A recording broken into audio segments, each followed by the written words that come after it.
All right, before we talk all things COVID-19, the Black Management Forum is celebrating its 45th year anniversary. President Cyril Ramaphosa is scheduled to deliver the keynote address tonight. SABC News' Natasha Phiri is there and she sent this report. This is a first of its kind event under COVID-19 regulations, and it's quite an auspicious occasion as we expect the president of the country, President Cyril Ramaphosa, to actually address BMF members and stakeholders. And the theme of this year is celebrating 45 years of driving ethical leadership in South Africa. Of course, this theme reflects the strides made by the forum in driving transformation. But as you know, I'm joined by the president of the BMF, Mr. Andile Nomlala, and he'll talk us more through today's program. Thank you so much for joining us on SABC News. I can see you're quite happy about today. This is the first of its kind event under COVID-19 regulations. Mr. Nomlala, how are you feeling? And in terms of the BMF, I mean, it's been a long time, 45 years, celebrating 45 years. In terms of transformation, are you happy with the strides that the BMF has made?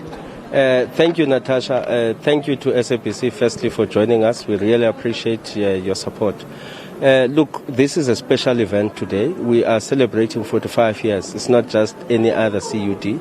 It's 45 years of driving ethical leadership. I think at this moment in our country, we definitely do need a high moral ground, leaders that are above reproach when it comes to their own ethical conduct. The stuff that we hear at the corruption level and the impact that it makes to the general public of our country, it's unbelievable. And we definitely want to make sure that as an organization, we remind each other of the responsibility that we have towards our own people, towards the prosperity of our country, united in diversity, to make sure that our economic fortunes are improving and we do use the capabilities and skills of black professionals to contribute to the development of our country. Mr. Nomlala, you talk about quite an important issue, ethical leadership, and you've also roped in the issue of corruption. I mean, with what's happening right now, we know that the current administration says it's really serious about tackling issues of corruption. But I mean, as a business society, do you actually agree? Do you concur with this notion?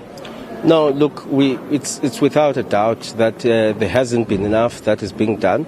We definitely commend the current regime and the sixth administration in some of the strides that they are making in dealing with corruption. But the truth of the matter is that the corruption is still a pandemic in our country and is continuing unabated, and it's definitely having a huge telling impact. We have state-owned enterprises that used to be strategic assets that drive economic growth, have an impetus in economic development, that have been pillaged and are now collapsing, and they are not contributing into the main role that they used to play over time. So we are agreeing with the people that says that it's definitely not enough, and we believe that it's not enough. We will tell the president today that he has to stand the ground and make sure that we cleanse ourselves of this pandemic called corruption, because it doesn't help our country.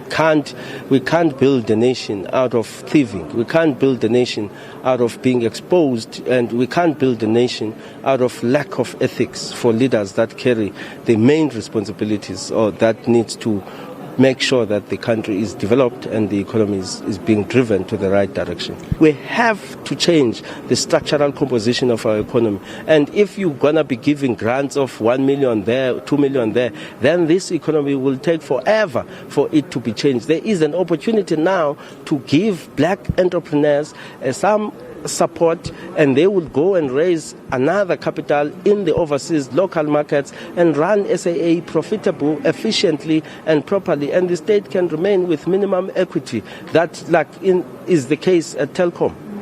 Mr. Nomlala, thank you so much for that enlightening conversation. Always a pleasure having you on the show. And of course, all the best for this evening. Thank you. Thank you very much. Of course, that was the BMF president just, talking in length about the strides that were made by the organization over the 45 years of its inception, talking very tough there about corruption, saying that government needs to do more, not only offer lip service, but more arrests need to be made.